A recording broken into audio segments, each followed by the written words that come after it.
Здравствуйте, господа. Начинаем сегодняшний вебинар. Сынок, подожди немножко. Есть, все идет. Давай дожди, чтобы оно запустилось. Здравствуйте, друзья. Сегодня начинаем наш эзотерический вебинар. О, появился, ура! Спасибо. Спасибо. Все нормально. Итак.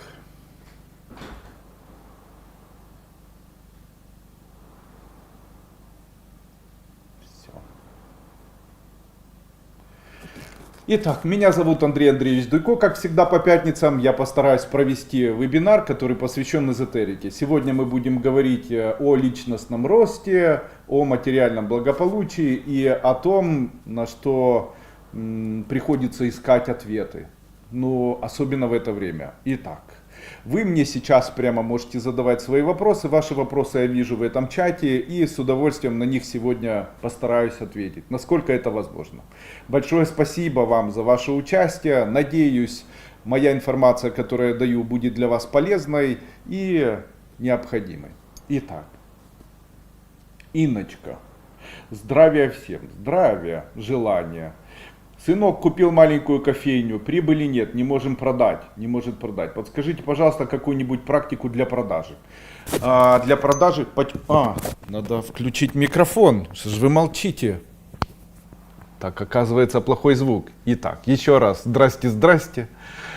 Еще раз, сыночка, здравия всем. Сынок купил маленькую кофейню, прибыли нет, не может продать. Подскажите, пожалуйста, какую-нибудь практику для продажи. Не только это расскажу. Я расскажу, почему не продает кофейня кофе, почему люди не заходят, почему продаж нет, почему все это не работает, откуда это берется и как с этим справляться. Все расскажу сейчас. Нет от меня тайн никаких. Итак, как продать? Итак, для того, чтобы продать кофейню, необходимо первое, ее обвести и знать, что кофейня, она должна иметь какую-то часть. Второе, когда кофейня, как это сделать? На расстоянии мысленно необходимо обвести кофейню так, как будто эта кофейня является шаром. После чего наполнить этот шар радостью и счастьем, а также начать любить на расстоянии эту кофейню. Говорить, ой, как я люблю этот стол, как я люблю этот стул, как я люблю еще что-либо. Следующее, представить, будто к вашей кофейне идет большое количество путей. То есть сказать себе, пусть к моей кофейне придет много людей, которые хотят приобрести эту кофейню. Кстати, такую программу необходимо ставить каждый день. И представлять, будто очень много дорог из темноты, ярких таких белых, идет к вашей кофейне. То есть кофейня шар, к ней огромное количество дорог со всех сторон. И со всех сторон идут люди. Но это не все. Они идут, а вы представляете, будто на каждой дороге лежит узелок. И вы мысленно представляете, будто вы каждый узелок этот развязываете и отбрасываете. И таким образом продадите.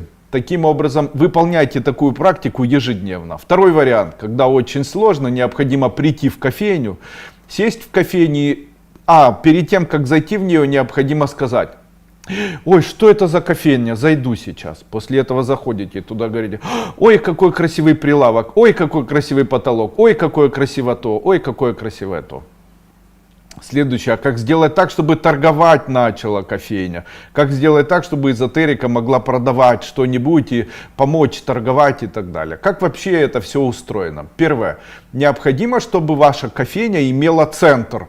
Это очень важно, вокруг которого будет раскручиваться энергия. Что это за центр? Это духовный элемент, который вам чрезвычайно нравится. Какой это может быть духовный элемент? Что вы любите? Если человек любит виски, поставить дорогую бутылку виски. Если человек любит семью, поставить фотографию семьи. Если человек любит Будду или любит Иисуса Христа, поставить портрет или образ Иисуса Христа или Будды. В случае, если вы что-либо любите, то этот элемент называется центром. Обязательно такой элемент должен находиться в вашем бизнесе. Итак, ставите центр, тот элемент, который вы больше всего любите.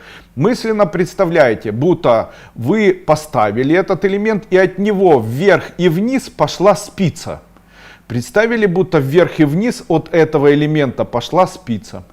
На расстоянии мысленно представляете, будто тот элемент, который там изображен, допустим, фотография вашей семьи, вы их любите, говорите, ты мой зайчик, ты моя жена любимая, ты моя дочка любимая, ты моя там внучка любимая, ты мой муж дорогой и так далее. Представляете, начинаете чувствовать к ним любовь. Или, о великий Будда, я тебя очень люблю. Или, мой Иисус Христос, я чувствую твою любовь к себе. Или что-либо еще. Или бутылка виски там стоит. Ой, я такое виски люблю. Самое вкусное виски, которое есть на земле. Целую эту бутылочку, когда-нибудь я тебя выпью. И после этого представляете, будто как веретено начинает крутиться вот эта ниточка, которая идет вверх и вниз, и вытягивает из пространства темного, которое находится вокруг, людей, которые привлекаются в ваш бизнес. Это называется раскрутить бизнес. Если есть символ, то можно в это место поставить еще и символ. Просматривая вашу кофейню, я могу сказать, что сын ее купил, и скорее всего это было идеей, где он нарушил одно правило. Это правило звучит так. Никогда не открывайте бизнес для того, чтобы отдать долги. Никогда этого не делайте. Если открывать бизнес для того, чтобы отдать долги, то тогда деньги, которые вы еще не заработали, вы уже потратили. Бизнес любой, который вы открываете, должен иметь только одну идею. Эта идея, она должна выглядеть так. Любой бизнес зарабатывается, чтобы принести человеку радость. Каким образом? Деньги это не так важно. Важна радость, которую вы получите в тот момент, когда вы эти деньги получите. То есть в случае, если у вас деньги приносят радость, то деньги будут в вашей жизни притекать. В случае, если деньги приносят огорчение, то деньги будут от вас утекать. Почему? Огорчение-оттолкнуть, радость-притянуть. Или радости мы рады, огорчение нас смущает, и мы от огорчений отталкиваемся. Что обычно привлекает в нашу жизнь материальное благополучие? Материальное благополучие привлекает, если вас, как центр бизнеса, кто-то любит. Поэтому делать что-то для кого-то хорошее является элементом привлечения в жизнь материального благополучия. И здесь человек говорит, а что же значит делать хорошее? Я не знаю. Выступайте, как я, на публике и желайте людям добра. Люди, которые сегодня меня смотрят, я желаю вам искренне добра. Пусть добро в вашей жизни появится. Вы хорошие. И вы достойны, высшие силы сейчас мне передают, вы достойны быть счастливыми. Пусть у вас в жизни будет счастье, пусть будет милость Божья, и пусть она проявляется в вашей жизни, создавая для вас самые лучшие результаты жизни.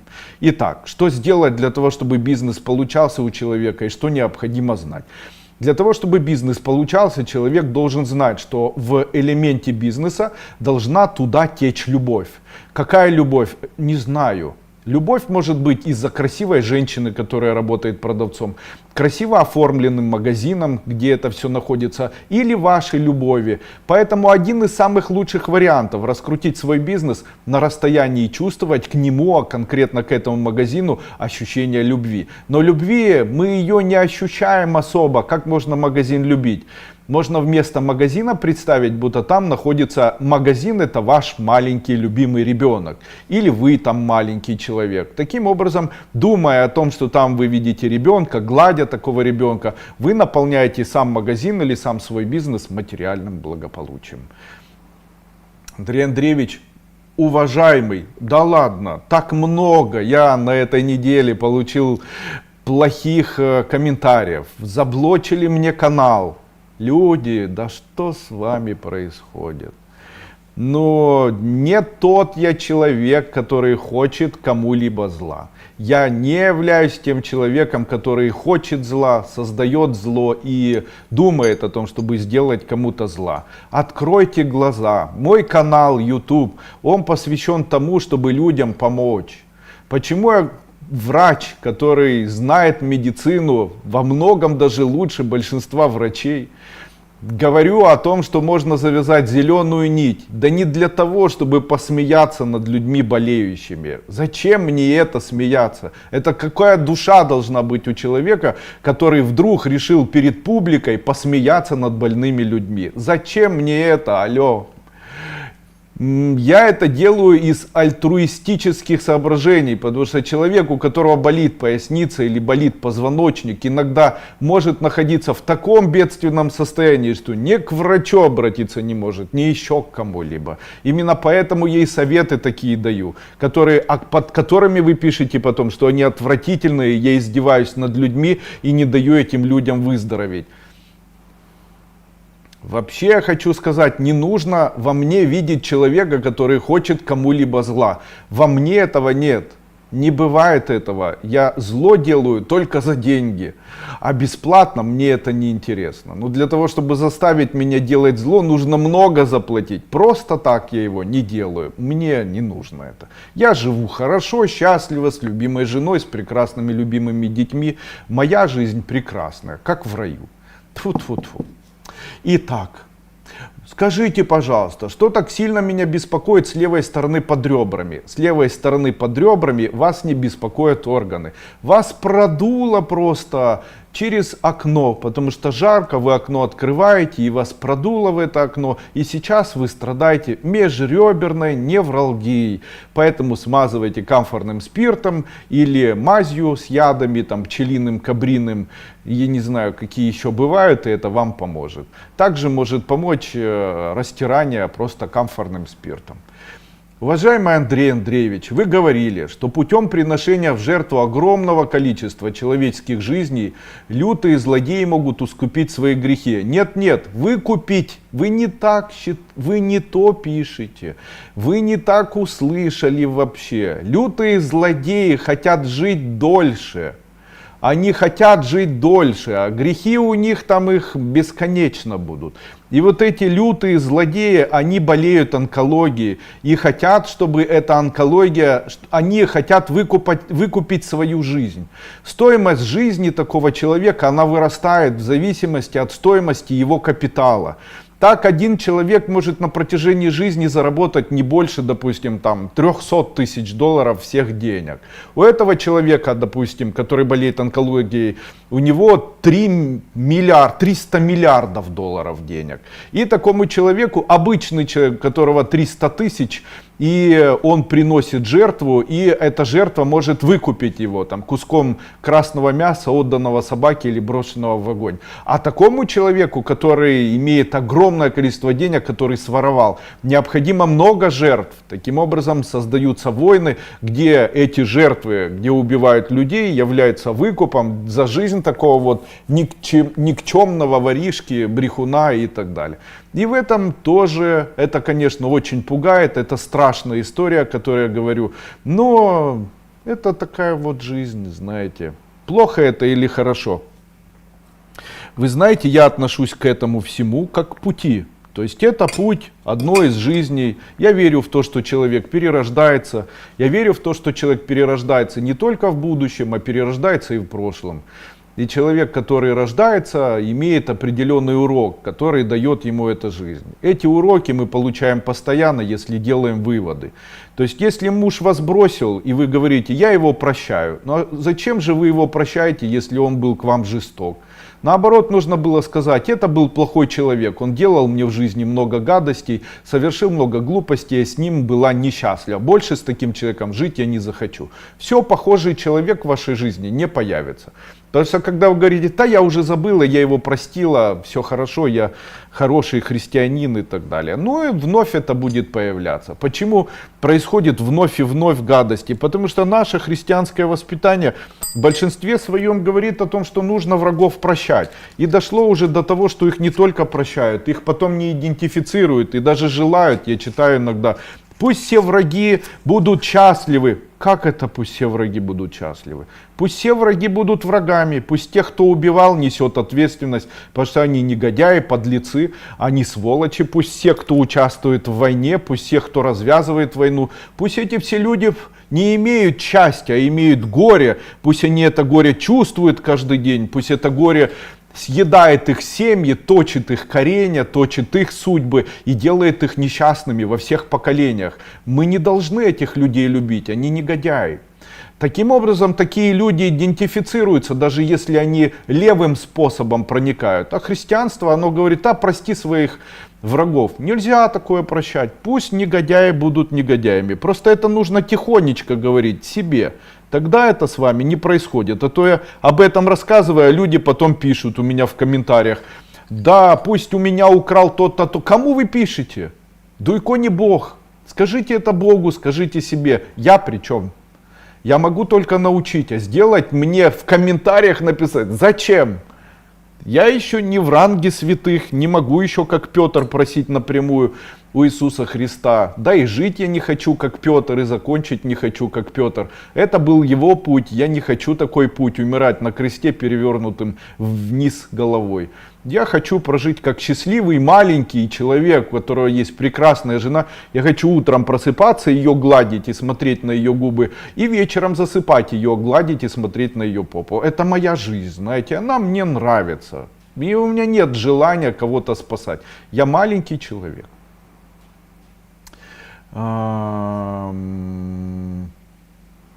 Зло практически непобедимо. Дальше открытие, я его вам расскажу, милые мои. Смотрите, человек устроен по какому принципу? Человек и человечество устроено по принципу, где каждая клетка одна гибнет. Нет, человек рожден, и хочет он в это верить или нет, он со временем умрет. Смотрите, любая система, которая умирает рано или поздно, она живет ради чего? Давайте я вам скажу. Она рождена ради того, чтобы в дальнейшем прожить и умереть. То есть это энтропическая система. То есть можно сказать, что наша жизнь устроена по принципу того, что мы живем и потом умрем. Да. И в нас, в нашей жизни должны быть сегменты или элементы, которые должны разрушать. Это правильно. Разрушение создает жизнь, создает разрушение, разрушение создает пищу для новой жизни. И когда человек живет, то он должен знать, что процессы, которые происходят в этом человеке, обязательно должны существовать. Какие? Чтобы вас кто-то раздражал, чтобы вы бесились, чтобы вы нервничали, чтобы деньги были, чтобы вы объедали, чтобы алкоголь пили, чтобы стрессы были, чтобы неприятности были в жизни. Человек не может жить по принципу, что все ему везде хорошо и он абсолютно счастлив. Помните, фильм такой был, называется «И богатые тоже плачут». Это правда, потому что проблемы, которые есть у богатых, в большинстве своем такие же, как у бедных. И когда люди говорят, нет, если бы я была богатая, то я была бы счастливая. Поверьте мне, я общаюсь с очень богатыми людьми, и многие из них очень несчастны. Но если вы злитесь на то, что у вас нет денег, не можете купить и где-то голодаете, то они злятся от того, что кто-то чавкает, у кого-то дорогая машина, там, у кого-то муж красивый, а у кого-то муж импотент, а у кого-то жена холодная, а у кого-то просто психи, а кто-то наркотики употребляет. И проблемы одни и те же. Проблемы отношений, проблемы... Да, в этом всем, знаете, что там деньги. Там легче, возможно, из-за того, что деньги есть, и они о них не думают особо. У других есть еще и эта проблема. Зато у тех проблемы, там, им больше мозг выносят женщины. У них есть там люди, которые потом на них нападают, или им там хамят, или эти люди, которые потом их находят и начинают там издеваться над ними, или у них неприятности с детьми и так далее, и так далее. Мир так устроен, что мы непременно должны знать, что что-то должно происходить в нашей жизни. И должно происходить и разочарование, и это все есть промысел Божий. И когда вы говорите «зло непобедимо», то я не понимаю, о чем вы говорите. Не понимаю. Не понимаю, почему? Потому что точно так же естественно для человека совершать плохие поступки, как и хорошие. Единственное, что нельзя совершать, это поступки, о которых говорил в свое время Иисус Христос. Почему Иисус Христос значимая фигура? И почему Иисуса Христа действительно нужно и ценить, уважать, и понимать, что это такое? До Иисуса Христа жили люди, для которых было естественно просто так убивать. Почему? Исследуя эту теорию, вы можете посмотреть, как жили до Иисуса Христа римские руководители Римской империи. Вы, наверное, помните истории о извращенных извращенных пытках, извращенных балах. Вы знаете, что Калигула, один из императоров Рима, который был не самым страшным, потому что о Нероне было сказано еще больше, еще более страшных историй. Так вот, он в свою очередь приглашал знаменитых гостей, приглашал их в зал, после этого засыпав их розами, и они все умерли. После этого пришли, их вынесли, а они пропели оду, что самая приятная смерть — это смерть от листков роз, там, красных. И как они жили, спали с лошадьми, с женщинами, с мужчинами и так далее. То есть до Иисуса Христа, скорее всего, мир был достаточно ущербен и ограничен. То есть если он уже говорил о том, что убивать плохо, то я 100% уверен, что никто не мог жить свободно и что убивали всех налево и направо. Если он говорит о том, что прелюбодействовать плохо, то ни у кого в голове не возникало об этом даже думать. Скорее всего, это было налево и направо, это мы читаем в Библии. Если он говорил о том, что не укради, то 100% было и налево, и направо не укради. И, конечно же, значимой фигурой был, потому что он в очередной раз обычным людям сказал о том, что этого делать не стоит. А сам при этом взял боль тех людей, которые были до него и страдали, и эту боль ею выплатил грехи тех людей, которые убивали, уничтожали, хотели боли, тем самым освободив энергетически большой пласт населения, который начал эволюционировать и, наверное, доэволюционировался уже вот до наших вот таких состояний. Поэтому те люди, которые говорят, что там плохо какая-либо религия, хочу сказать, всему нужно было реализация, всему в свое время, и эволюционно это значило очень много всего. Конечно, найдутся те, кто скажет: да, что вы говорите, не было бы христианства, не сгорали бы на кострах и так далее. Послушайте, давайте эту историю немножечко оставим на потом. Почему? Дело в том, что всегда под личиной святости, красоты находится очень часто, находится и другая сила. Почему? Нужно всегда помнить и обратить внимание на себя. Почему на себя? Потому что в нас, в каждом из нас и зло, и добро находятся, и живут рука об руку. Рука об руку. Утром говорите себе: не буду кушать, потому что я постоянно становлюсь толстым, у меня избыточный вес, разрушаются зубы, мое тело, костная система, опорно-двигательная, все из-за того, что я объедаюсь. И после этого какой-то червь, и говорите, ваше тело говорит: о, спасибо, наконец-то хозяин услышал нас. И после этого тихо, ночью идете к холодильнику, наливаете себе 100 граммов коньяка, 100 много, 20 граммов коньяка, закусываете это толстым куском гречневой каши с чем ее там можно кушать, со сметаной и колбасой вареной. И после этого говорите: да что ж такое? Ну вот видите, если в одном обычном человеке зло и добро идет рука об руку, то что можно говорить о тех, у кого есть власть? Конечно, зло и добро. Смотрите, чем больше власть, тем больше зла может сделать человек. А обычные люди говорят: а я добрый человек. Да ладно.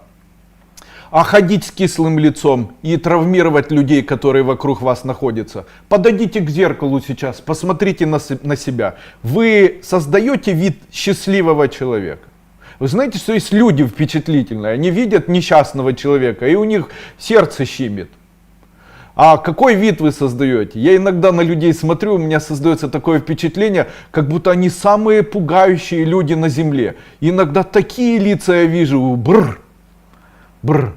И уверен, что это хорошие люди, у них души хорошие. Они своими лицами уже делают других людей несчастными. Не напрасно придумали паранджу. Это хорошая была идея. Как люди переходят на сторону зла. Да, зло я вижу каждый день. Вот так 10 комментариев хороших, обязательно будет 2 комментария плохих. Но если человек, он же меня не знает, он не знает тех экспериментов, которые я проводил. Он не знает, чем я занимаюсь. Зачем писать мне матом, какой я плохой? Ну матом зачем?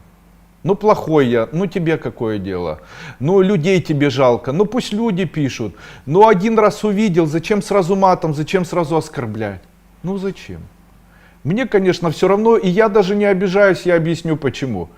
Дело в том, что я понимаю, что чем ярче человек в свете, тем больше вокруг него будет что-то происходить. И, конечно же, зло, оно заинтересовано и всегда хотело сделать так, чтобы у меня появлялись какие-то проблемы с этим. Почему? Так это приятно, потому что если появляются плохие комментарии, то это говорят о том, что я иду правильным путем, путем света. Когда человек говорит, вот зло должно победить, а вы кто? Вы добро? С чего вы взяли? Плохие комментарии, претензии к близким, грубость, ненависть, маты, хитрость, воровство, зависть, прелюбодеяние, там, нежелание, там, оскорбление. Вы 100% кого-то в своей жизни ненавидите на 100%. Это тоже грех. 100% хотите кому-то недоплатить или хотите где-то хамылем что-то забрать. Грех. Так, и после этого, смотрите, но у вас сейчас доход, и вы управляете 3 людьми. А сделай вас сейчас руководителем страны, это увеличится? Так ничего не произойдет. Просто сейчас вы хамылем у 3 это отобрали, а сделай вас президентом, вы заберете у 3 миллионов. Сейчас вы нахамите там своей дочери, сыну или еще кому-то, поставив вас руководителем страны, вы будете хамить миллионам, ненавидеть миллионы. Это такая жизнь. Так это устроено. Поэтому, когда человек говорит злодеи, злодеи, злодейство здесь. Если бы в один момент мир стал бесхитростным и добрым, то мы бы видели совершенно другой мир. Совершенно. И я верю, что такое непременно в жизни произойдет. Здравствуйте, Андрей Андреевич. Хотела бы задать вопрос от имени моей сестры. Что тут с батарейкой? От имени моей сестры, вашей ученицы. Получится ли уехать в другую страну с детьми? В какую сторону удачнее? Нет сейчас стран, где можно было бы удачнее жить.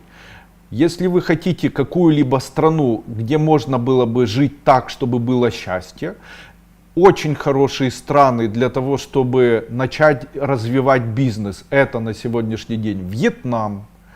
Дальше это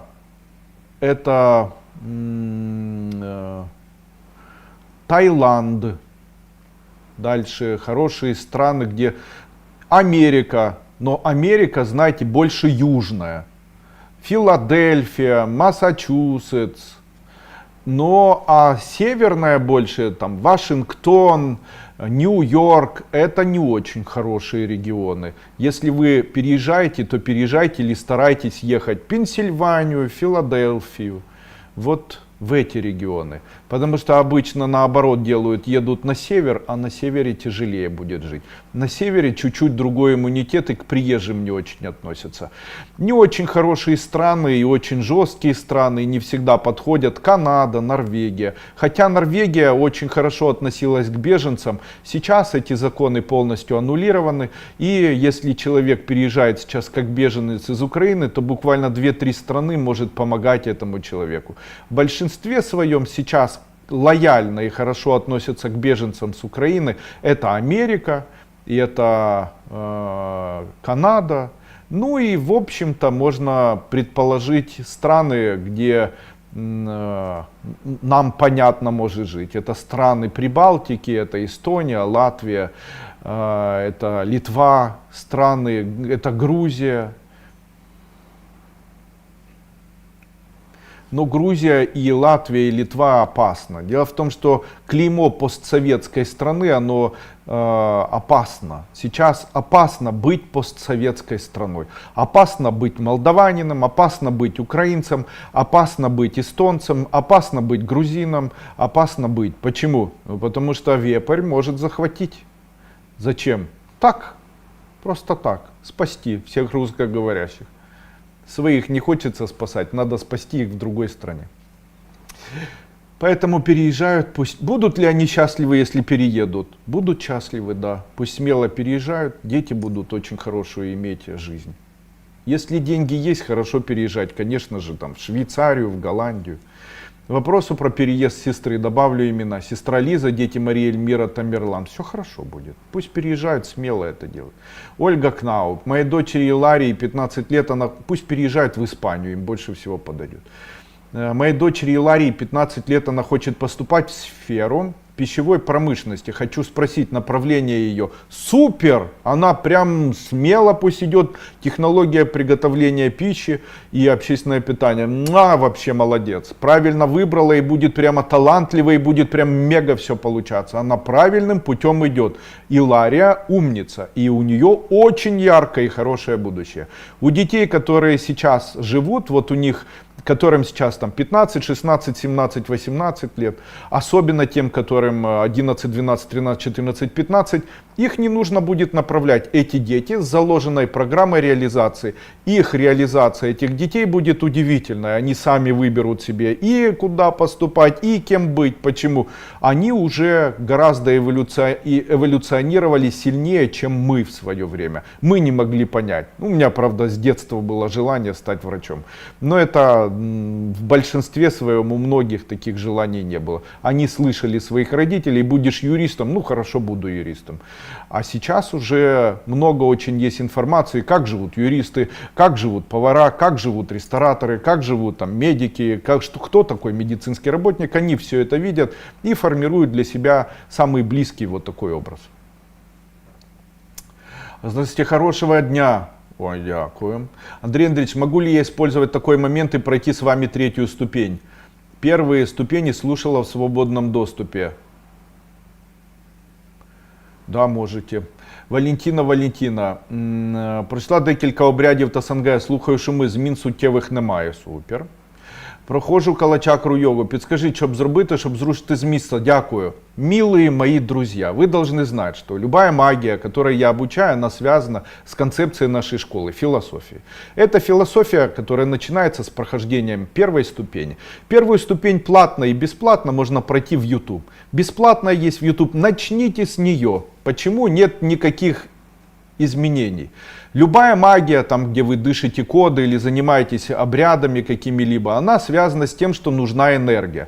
А энергия ваша реализуется. И энергия появляется в тот момент и накапливается, когда вы испытываете радость. Вот эта энергия радости, это ваша батарейка. Какая может быть радость, если, просматривая вас, в вашей жизни радости не было и нет, и сейчас ее нет? Чем это вы собираетесь изменить свою жизнь? Зачем человеку радость? Смотрите, жизнь же проста. Что человек хочет? Он хочет радости. И почему ему жизнь не нравится? Потому что она имеет горе. Есть с одной стороны горе, с другой стороны радость. То есть смотрите, спишь, радость испытываешь, деньги есть, купил что-то, радость испытал. Любишь любимых, радость испытал. И другое. Любимый раздражает, горе испытал и так далее. То есть человек все время он живет по принципу либо в горе, либо в радости. Либо и вот эта радость, которую можно еще и накопить, является тем инструментом, который радость может дать. Радость от денег, радость от отношений, радость от замужества, радость построения жизни, радость событий, радость еще что-то. А вы пытаетесь чем сделать себе радость? Чем? Ответ: ничем. Почему? Нету радости. Какая радость? От того, что поели и сериал посмотрели? Так это не радость. Это просто время, препровождение. Вот эту радость и как ее построить. Тут еще вопрос. Многие люди испытывают радость, почему в жизни ничего не происходит. Да, я согласен с вами. Многие люди испытывают радость и ничего не происходит. Почему? Дело в том, что есть магические центры, где необходимо это накопить. И как эти центры построить, я объясняю у себя на ступенях. Поэтому испытать радость еще не вариант. Для того, чтобы радостью пользоваться, нужно ее где-то накапливать. Вот это, где она накапливается, называется котлы. И есть радости разные еще. Есть радость от вашего тела, радость от ваших чувств, радость от вашего сознания. Радость без ничего возникающее. И вот эти все элементы радости, они могут накапливаться в разных элементах или в разных местах. Радости бывают разные. Ну вот так все. Поэтому обряды сангая, не с того вы начинаете, уважаемая Валентина. Не с того. Проходите первую ступень. Философия без эзотерики так себе. Эзотерика без философии вообще себе. Евгения Упорова. У меня одна болезнь, тянет другую. Не употребляю алкоголь и не курю, слежу за питанием. В связи с войной попала в Финляндию. Нужно ли мне здесь оставаться? Хорошо было бы. А что вы хотите, чтобы я вам помог избавиться от болезней? Болезнь является элементом присоединившимся в жизни человека компонентам, где какой-то орган начинает плохо работать. Это приносит боль, страдания и так далее. И это связано с многими причинами. Есть целый мой семинар, называется «Целительство», где я 3 дня или 2 дня обучаю целителей, как правильно исцелять. Там я рассказываю 2,5 или 3 часа о том, как возникают болезни, как они проявляются, из-за чего это возникает, как это останавливается в каналах, где это возникает там, и каким образом это формируется. Поэтому вот так однозначно почему, да что, я не скажу. Но могу вам четко сказать, что избавляться от заболеваний можно разными путями. Это я тоже рассказываю в этом семинаре. Один из самых простейших методов избавления от всех заболеваний. Опять-таки, заболевания бывают. Заболевания ветра, заболевания холода, заболевания горячие, заболевания холодные. Это с чем связано? Ну вот смотрите, заболевание, когда много жидкости, когда человек отекает, связано с тем, что он имеет огорчение. Заболевания, которые связаны с кровью, связаны с тем, что человек никого не любит, ненавидит, не может выговориться. Заболевания, которые связаны с огнем, связаны с тем, что человек включили свет и прошло время, пока в студии наладили, потому что нужно было подключить генератор. Сейчас смотрю я, пошла трансляция или нет. О, пошла вроде, да? Все идет. Ну что ж такое. Эх. Итак.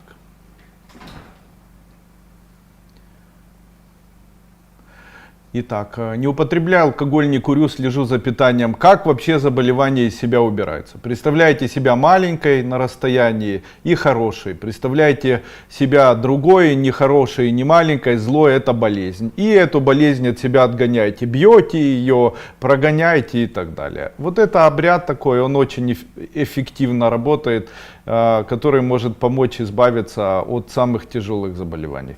А то, что человек не курит и не пьет, но он же огорчается, также ест плохую еду, есть еще радиация. Человек думает, что в случае, если он будет там очень хорошим, добрым, он не сможет болеть. Так мир устроен, знаете, есть генетические обусловленности, есть геронтологические обусловленности, есть атеросклероз. Есть люди, которые беспокоятся, если ничего в жизни не происходит.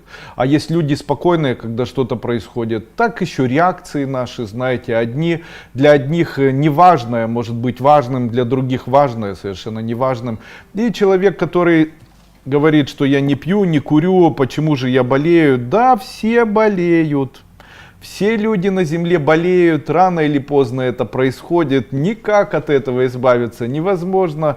Когда человек говорит, мой дедушка не болел, он болел чем-то, а не болел чем-то. Так мир устроен.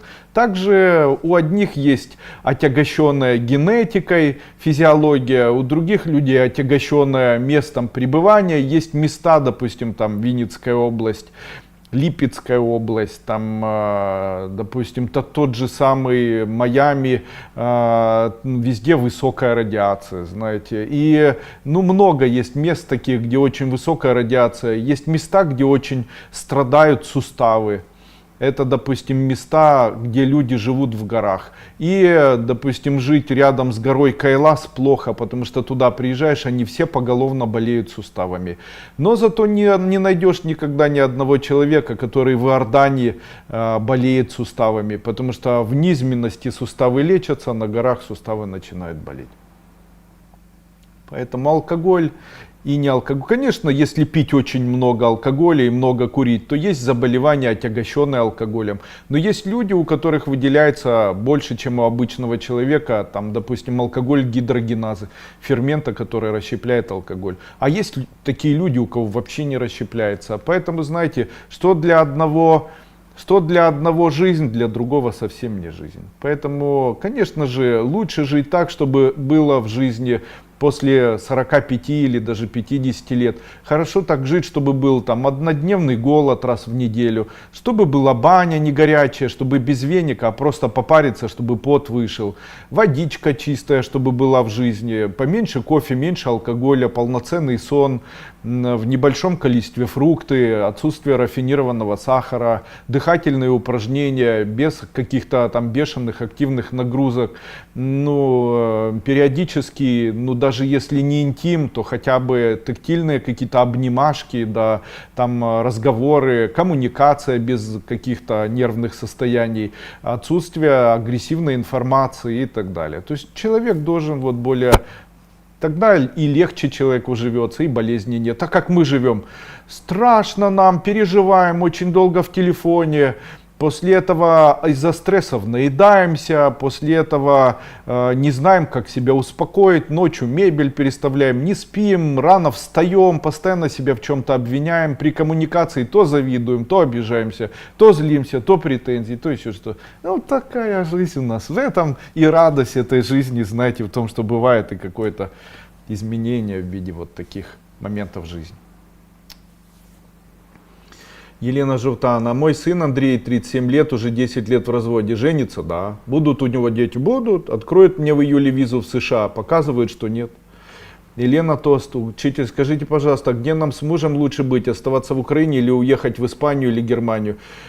Германия нет, а Испания да. Пирсинг. Здравствуйте, Андрей Андреевич. Понравилась тема о предназначении душ в разных странах. Что означает название стран? Не хочу об этом говорить. Регина Шерги. Здравствуйте. Вопросы от имени моей сестры Лизы, вашей давней ученицы. Ответил. Запланировали поездку в Неаполь. На конец августа приезжает моя дочь из Канады. После на несколько дней в Украину. Хотелось бы знать, удачно пойдет поездка? Удачно. Регина Шерди. Живет с ребенком в Аргентине. Вопрос, получится у меня снять хорошее жилье. Сейчас снимаем комнату, условия плохие, а переехать сложно. Не получится, к сожалению, у вас идет нехорошая еще нехороший период. И он будет длиться, вам нужно перетерпеть аж до, наверное, где-то около 8 месяцев. Будет очень сложно у вас. Сложный период. Ничего страшного. Верьте, что все будет хорошо. Сможете преодолеть. Здравствуйте, дорогой учитель. Спасибо за калачакра-йогу. Это полет, это чудо. Вы такой молодец. Ну и так приятно. Так приятно. Кто не проходил мою калачакра-йогу, обязательно пройдите. Это великолепный, добрый, теплый семинар, который имеет сумасшедшие силы для того, чтобы изменить жизнь человеку. Это семинар, который способен убрать порчи, проклятия, сглазы, болезни, помочь человеку стать богатым. Вот вчера был семинар, который был посвящен омоложению, работе с солнцем, работой с луной, с чакрами даже. Очень интересный такой, мягкий. Вы еще не были, не тяните, пройдите хотя бы вчерашний. Его можно приобрести в записи, он еще работает.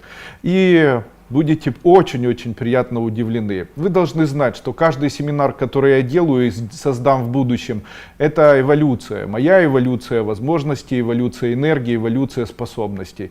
То есть, если меня рассматривают в 2013 году и в 2024 году, это, конечно же, разные люди, потому что опыт, сын ошибок трудных, и навыки, и увеличение энергетики, потому что переориентированность, выявление ошибок и изменение работы с людьми, это все привело к тому, что с каждым разом происходит улучшение и влияния, и возможностей и так далее. Поэтому, если вы хотите в дальнейшем проходить мои семинары, то 100% вам говорю, что каждый следующий наверняка будет всегда лучше предыдущего. Именно поэтому я старые поубирал, там больше 50 семинаров убрал, а новые, больше 70 семинаров убрал, а новые вот собираюсь выпускать и подключать. Брайан Массаж. Уважаемый Андрей Андреевич, есть кальцификация хондроидного матрикса в проксизмальном отделе плечевой кости левой руки с возможным умеренным фистончатым эндостальным разрешением. Это лечится, это рак? Нет, какой же это рак? Нет, это кальцификация хондроитического матрикса. Какой же это рак? Рак называется карцинома, а это называется кальциевое остеофитное новообразование. И оно связано. Чем убирается? Убирается это можно оперативно, а можно это использовать, там, допустим, ультразвуковую терапию. Есть масса методов. Я считаю, что это 100% не рак, и вам не нужно панически к этому относиться. Ну что это с вами? Нет, все лечить можно. Здравствуйте, пожалуйста, какое значение имеет зеркало напротив двери? Большое спасибо. Зеркало напротив двери нехорошо цеплять. Серьезно. А также нехорошо цеплять зеркало на кухне. Зеркало на кухне. Нельзя цеплять зеркало в спальне, так, чтобы на него любоваться. В случае, если у человека... Что дает зеркало? Зеркало ворует. И вот ворует вход. И к чему это приведет? Приведет к тому, что никто ходить в гости к вам не захочет. Дети не захотят приезжать к вам в гости. Вам будет очень неприятно приезжать к себе домой или приходить домой. Будет вот такое ощущение. И оно будет не сильно приятным. Поэтому зеркала напротив двери лучше цеплять не нужно. Мое мнение такое. Вы должны знать, что зеркало забирает. Поэтому и у зеркала просить ничего не стоит. Почему? Забирает в мир неорганический. И это не связано с миром, который связан с астралом. Если кто-то говорит, что это связано с астральной энергией, не верьте. Это с астральной энергией не связано. Это связано с миром неорганическим. Что может вылезти из мира неорганического? Мир неорганический в нашем теле представлен как кальциевая система, из которой состоит наши кости и наш череп. И если человек очень долго смотрит в зеркало, то в какой-то момент он сможет увидеть кальций или сможет увидеть себя в виде скелета, потому что он проявляет неорганическую систему нашего тела, и в ней видно неорганика. Если любоваться в себе и говорить: ой, какой красивый, то вы сглазите себя, и в вас красоты никто не увидит. Если вы будете смотреть на себя и говорить: ой, я такая толстая, похудеете. А если будете говорить: я такая красивая, как же я хороша, все сглазите, вот это я такая красивая, другие люди перестанут замечать. Вот что мне нужно делать для того, чтобы люди не замечали во мне моих больших ушей? Я каждый день становлюсь и говорю: какие у тебя большие уши, какие большие уши. И вот видите, вы сейчас смотрите и не видите, что у меня такие большие уши. Шучу. Кому я не нравлюсь, у того нет вкуса. Немерченко Татьяна. Вітаю, Андрій Андрійович. У дочки плацента. Бідненькая. Закриває маточний канал. Доктора кажуть, що можливо прийдеться робити кесарево. Чи можна на це якось вплинути за допомогою езотерики? Вона хоче родити сама. Да, можно. Необходимо вот так гладить по животу и говорить: ляг как нужно, найти контакт с этим ребеночком, сказать: ты мой зайчик, ты мой родной. К плаценте нужно обратиться, сказать: ты, плацента, охраняешь ребеночка, открой нам ворота, сделай так, чтобы он лежал хорошо. Ребеночек, повернись как нужно, лежи хорошо, чтобы не прижимала плацента и так далее. Это все может делать мама. Вы ее можете положить на бочок и вот так приподнимать с одной стороны немножечко животик и мысленно представлять, будто там, где лежит плацента и которая соединяется с маткой, и вернее не с маткой, а с маточным каналом, шейкой матки, как будто вы ребеночка подвигаете, а там как двери такие, только двери не открывайте, а представляете, будто двери закрыты мешком с ребенком. И представляете, будто вы мешок от дверей или коробки от дверей отодвигаете. Может ли это помочь? Да, может. Марьям, я прошла СНГ 78. Подскажите, выйду ли я замуж в этом году? Милые мои зайчики, когда вы говорите: я прошла СНГ 78, это говорит о том, что вы просмотрели это СНГ и выполнили упражнения и обряды вместе со мной. Я хочу еще раз вам сказать, в случае, если человек живет по принципу воли, то это говорит о том, что он сам создает события в своей жизни. Если вы хотите, чтобы события в вашей жизни происходили, то вам нужно практиковать такое сангая хотя бы 3 раза в неделю. И, скорее всего, если нет никакого предназначения выйти замуж и никак ничего там вам не светит, скорее всего, со временем, возможно, через 3-7 месяцев постоянных практик, которые связаны с этим сангая, могут вам помочь выйти замуж. Если вы один раз просмотрели и считаете, что это как-то изменит вашу судьбу в скором времени, большой процент того, что ничего и не произойдет. Дело в том, что ваш организм, он адаптируется, энергетика адаптируется, много чего происходит. И этот процесс длительный. Почему? Видимо, от того, что вы до сих пор не вышли замуж, формировался какой-то процесс. Он формировался внутри вас, он формировался в виде паттернов, воспоминаний, общения с кем-либо, коммуникаций. и сформировал четкий вот такой, условно это выглядит как большое количество камней, которые засыпали реку, в которой должен приплыть ваш жених на белом коне, стоящим в лодке. И что вы делаете при помощи СНГ? Вы думаете, что вы взяли жениха и поставили? Нет, нет. Вам необходимо эту реку открыть. И каждое произнесение кодов, каждый обряд — это выкладывание по одному камню из реки. Так вот, камни из реки достанете, а уж после этого нужно ждать, когда он приплывет, чтобы новые камни не образовались. Вот так это все и устроено. Поэтому, скорее всего, зайчики, если вы прошли и ждете волшебного хлопка, нет. Эзотерика — это путь, и это работа воли человека. В этом году замуж выйдете? Нет. Василий Луцев, Андрей Андреевич, а мне очень надо. Но это тогда вопрос не ко мне. Василий Луцев, Андрей Андреевич, я ученик школы, что мне сделать, чтобы наконец запустить новый финансовый результат в своей жизни и начать зарабатывать с легкостью для себя и с пользой и ценностью для других людей. Вот это, что вы сказали для других людей, не ставьте никогда задачи, забудьте об этом, больше никогда не думайте. Никогда не ориентируйтесь для пользы других людей, это вас не касается. Почему? Никто не хочет, чтобы вы были полезны кому-либо. Спросите у каждого человека, который идет навстречу вас, подойдите и скажите ему: я хочу принести тебе пользу, чем я могу быть полезен? Скажут: ты сумасшедший.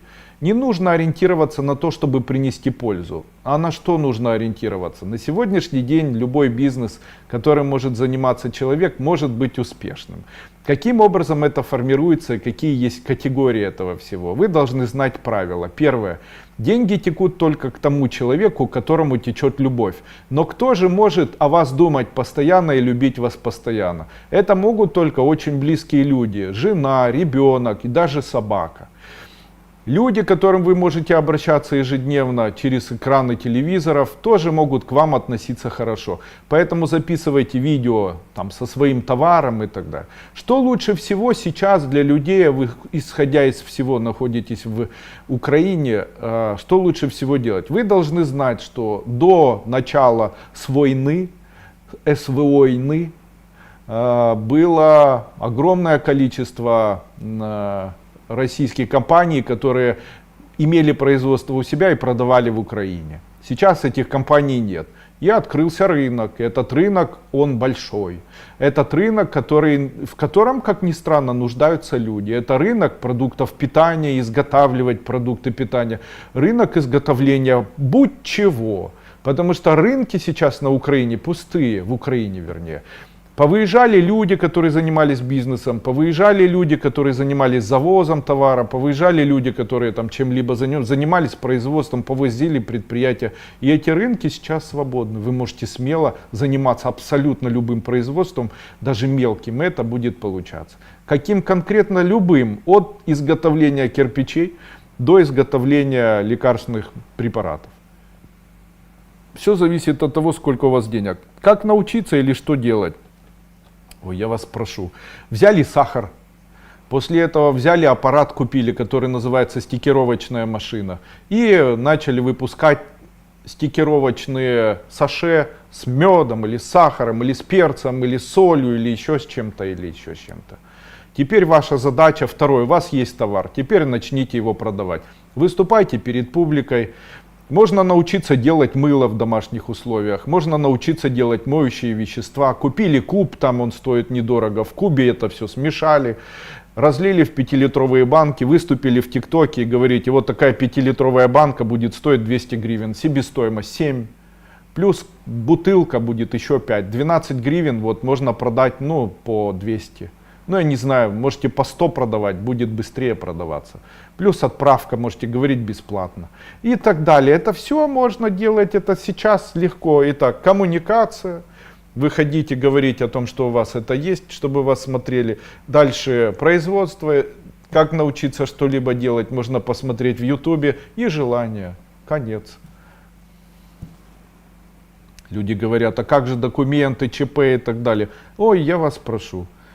Если ЧП открыть и не платить, то оштрафуют на 4000 гривен. А если у вас нет ЧП и придет какая-нибудь служба и скажет, у вас нет ЧП и вы торгуете, почему вы это делаете? Вы можете сказать, ну хорошо, я не знал, можете меня штрафовать. Штраф будет 800 гривен. Ну заберут у вас 2 банки ваших моющих и оштрафуют вас на 800 гривен. Конец. Все. Тогда что интереснее? Тогда интереснее вообще без ничего.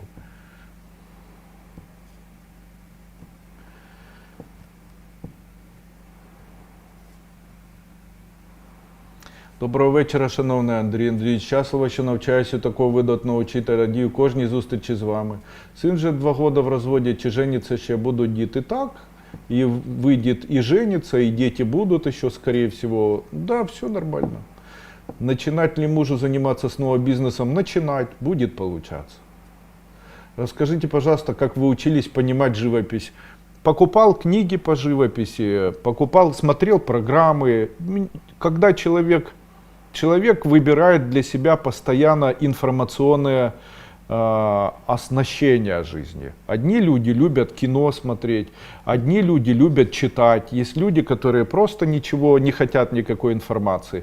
Я тот человек, который не может жить просто так. Меня не вдохновляет кино.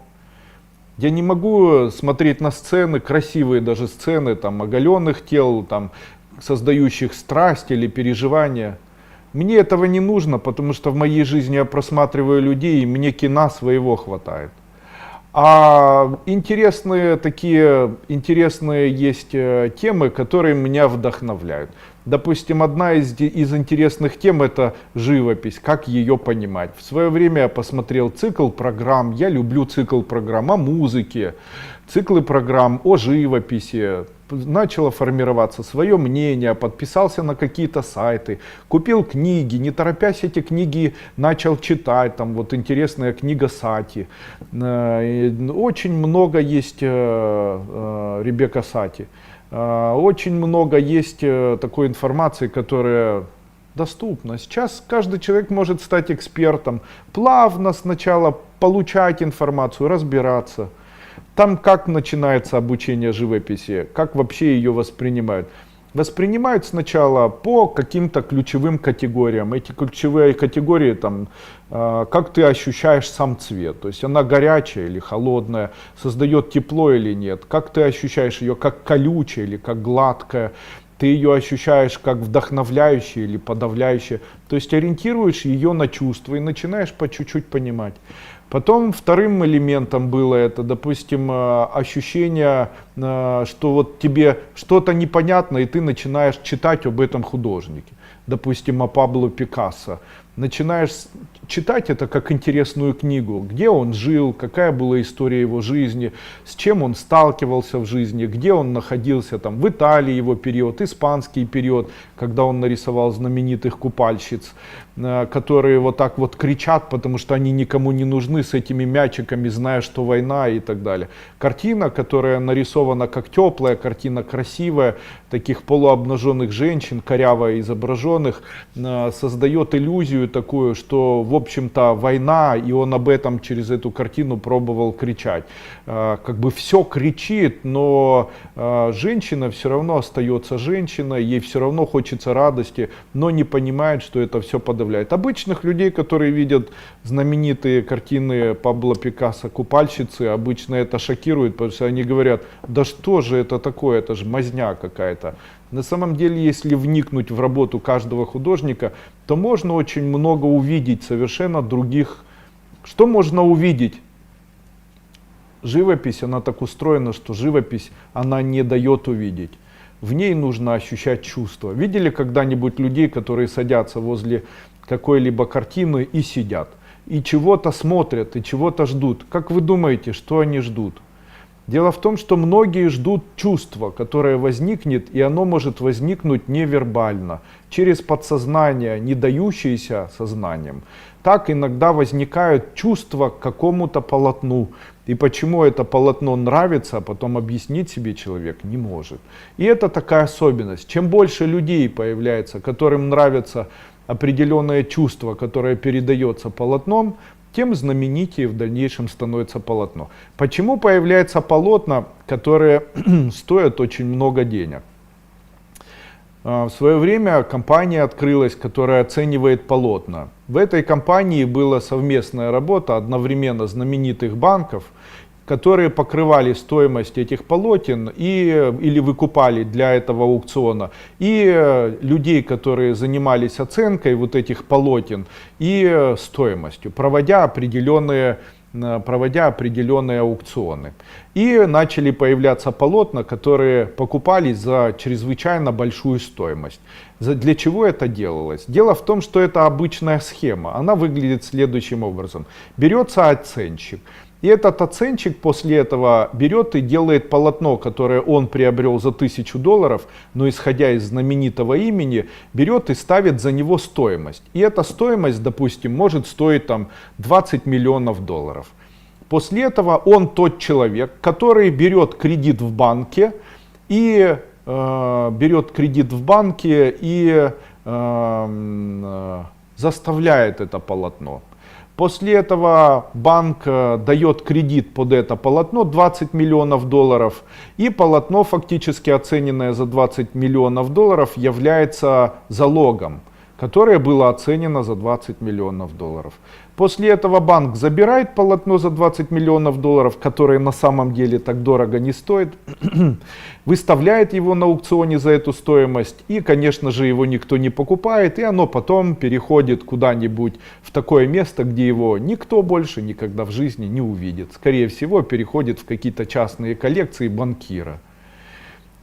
Деньги эти, они между собой делятся и так далее. Плюс в этом всем участвуют страховые компании и так далее. Таким образом, это появляется такая схема.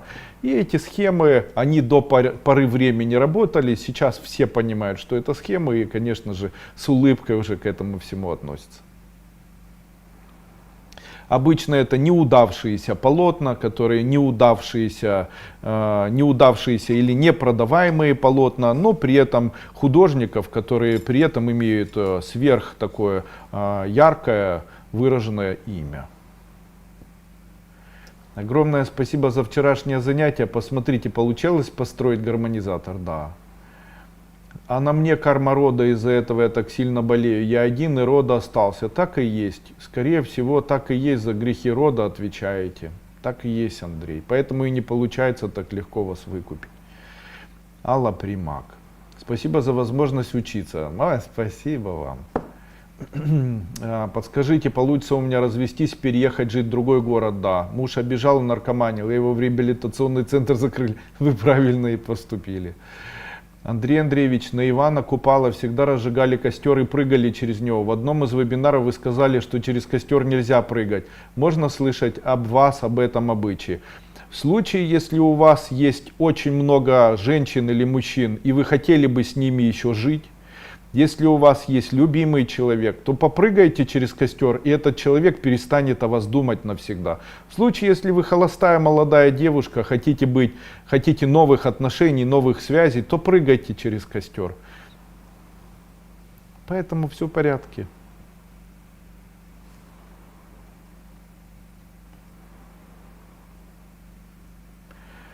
Доброго вечора, шановний Андрій Андрійович. Доброго вечора.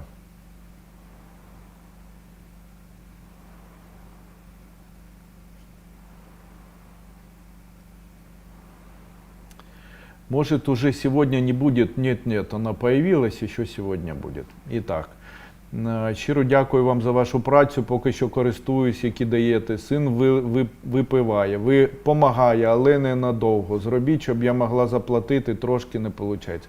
Я не знаю, что вы сейчас написали мне. Вы что хотите, чтобы я сделал? Помог вашему ребенку бросить пить? Я, к сожалению, знаю, как это сделать, но вот так во время прямой трансляции не сделаю. Почему? Не знаю ни имени, ни фамилии, ничего не знаю. Хотите, проведем отдельный вебинар, и я помогу избавиться от алкогольной зависимости и наркотической зависимости, и сделаю это для всех. Но я не могу это сделать бесплатно. Хотите, сделаем платно.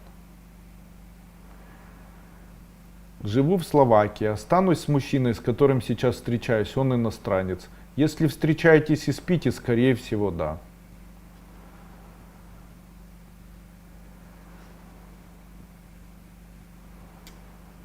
Какое направление деятельности мне выбрать, дополнительно подучиться, чтобы эта деятельность приносила удовольствие и финансы? Немного ли вы хотите и удовольствие, и финансы? Так обычно не бывает. Получится логистика, транспортная, финансовая, транспортная и складская, вот все, что связано с таким бизнесом, получится. Таможня будет получаться. Волнуюсь за старшего сына, 33 года, всегда дома после работы, не встречается ни с кем. Найдется ли его девушка? Найдется. Все нормально, будет милиционером, скорее всего. Скажите, сейчас появился психологический метод, метод легализации правды. Хотелось бы услышать ваше мнение. В целом, то, о чем вы сейчас сказали мне, является прямо самой настоящей сектой нового разлива. Такая секта, она заставляет людей верить, заставляет людей быть асоциальными и заставляет людей верить в их собственную построенную концепцию правды. И такая вера или вот такое стремление и попадание в такую секту в дальнейшем, хочет человек или нет, заставляет человека быть асоциальным и страдать. Что я об этом хочу сказать? Она в дальнейшем может повлечь тяжелые результаты для тех людей, которые сейчас верят в это и занимаются этим. Аккуратнее.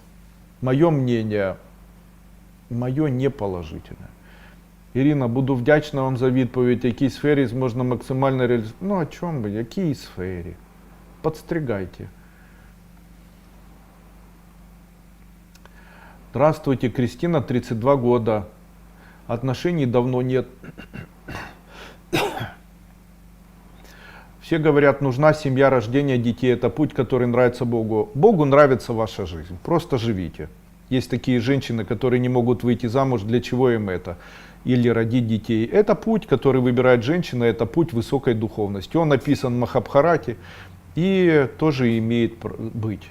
Отношения не приходят в жизнь. Мне положено быть одной или период такой. Период такой, вы замуж выйдете.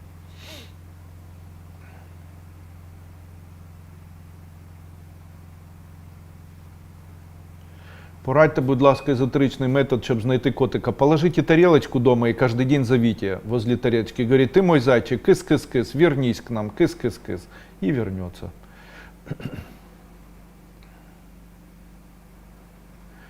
Если в семье проблемы с деньгами, иногда скандалы и прочее, получается, люди живут не душа в душу, получается, что не в любви.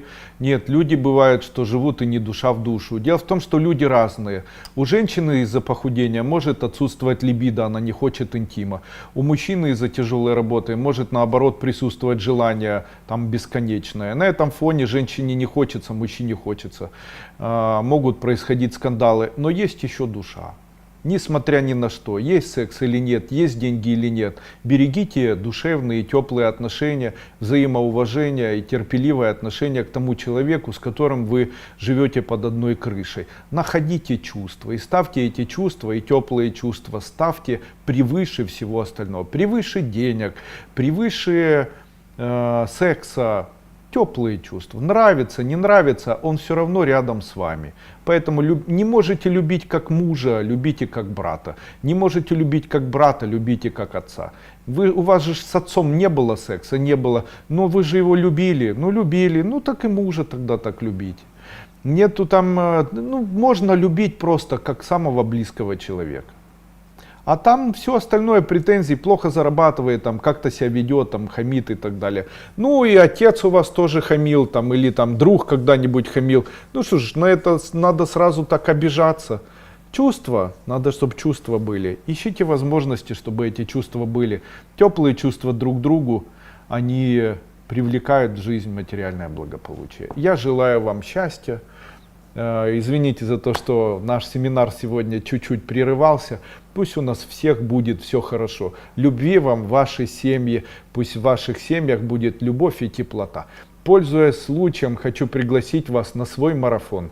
Мой марафон, который будет посвящен здоровью. Это 14 дней индивидуальной работы. Я обещаю, что после этого марафона ваши близкие бросят пить и курить, а также вы бросите пить и курить. И я обещаю, что на этом марафоне я сделаю все для того, чтобы вы избавились от самых тяжелых заболеваний. Обещаю вам, что на марафоне, этот марафон пройдет под элементом, который будет называться вау-эффект. Вот этот вау-эффект будет происходить ежедневно. Я вам помогу. Я уже знаю, как работать ярко. Поэтому жду вас всех. Приходите для того, чтобы получить вау-эффект. Где и как записаться на марафон? После того, когда закончится данная трансляция, вебинар, я оставлю ссылку, по которой вы сможете перейти и зарегистрироваться на участие в данном марафоне. Еще раз большое вам спасибо за участие. До свидания. На этом наш семинар закончен.